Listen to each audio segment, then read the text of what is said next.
Hello, this is Gaurav Lat, your big bull coach. जारी रखते हैं हमारा डेली सीरीज। आज क्या हुआ और आगे क्या होगा। आज 30 अप्रैल 2025 को बाजार एकदम मोरलेस निफ्टी फ्लैट बंद हुआ। बैंक निफ्टी 300 पॉइंट्स की गिरावट के साथ बंद हुआ 55,000 के ऊपर, 55,087 to be more specific.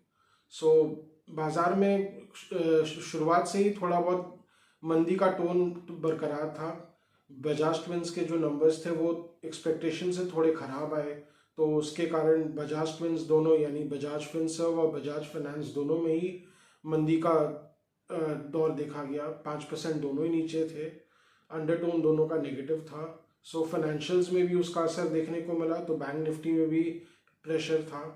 But उसको काफ़ी हद तक ओल्ड इकोनॉमी स्टॉक्स में जो बाइंग आया और उसके अलावा इंश्योरेंस स्टॉक्स में बाइंग आया, तो उसने काफ़ी हद तक बाजार को संभाल के रखा। पर फिर भी बाजार संभलते हुए भी नहीं संभला।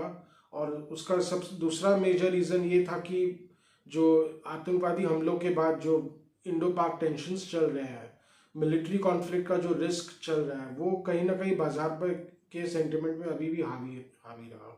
उसका असर देखने को मिल रहा था। हालांकि धीरे धीरे कुछ हद तक डैमेज कंट्रोल बाइंग के साइंस भी देख रहे थे मार्केट में।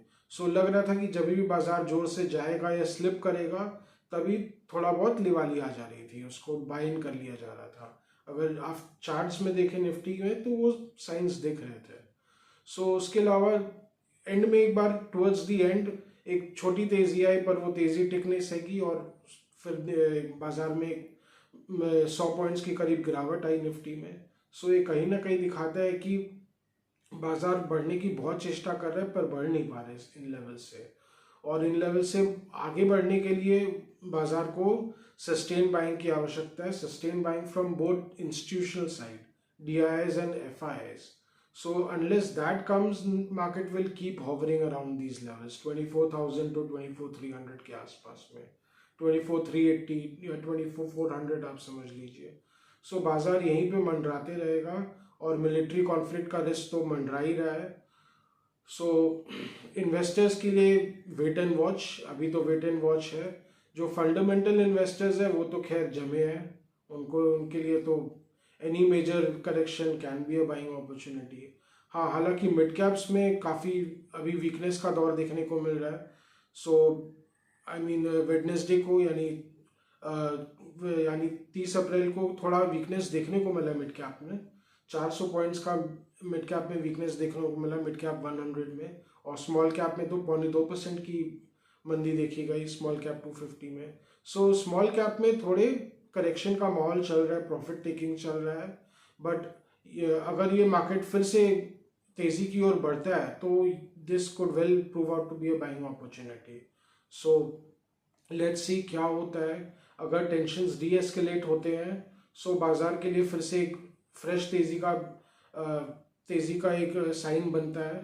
तेजी का फिर एक मोमेंटम बन सकता है। और अगर वाकई में मिलिट्री कॉन्फ्लिक्ट होता है, मेजर मिलिट्री स्ट्राइक्स होते हैं, उसके that culminates into major military conflict in the coming days, so बाजार में फिर एक मंदी का दौर देखने को मिल सकता है।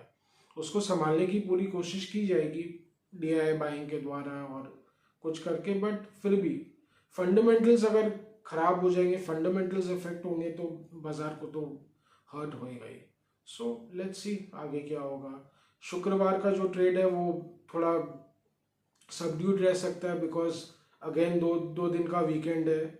So players will be trying to play safe, जितने भी प्लेयर्स हैं हो सकता है। और FIS का जो अभी खरीदारी का दौर एक बार रुक गया है। अभी आज हमने देखा कि FIS ने एकदम मोरलेस कोई खरीदारी नहीं की, उनको भी कहीं ना कहीं टेंशन्स की भनक लग रही है। सो लेट्स सी, इंस्टीट्यूशनल फ्लोज भी काफ़ी हद तक बाजार को अफेक्ट करेगा। वो तो बाजार के एंड ऑफ द डे में ही पता चलेगा। बट उसका क्या हुआ नतीजा, वो तो जस्ट नतीजा रहता है। इंस्टीट्यूशनल फ्लोज के कारण मार्केट तो अफेक्ट होंगे ही होंगे। सो सभी के लिए wait and watch. Thank you. Like, comment and share. कोई स्टॉक स्पेसिफिक आपको कोई आपको क्वेरीज चाहिए हो या आपको कुछ जानना हो, we are always open. Thank you.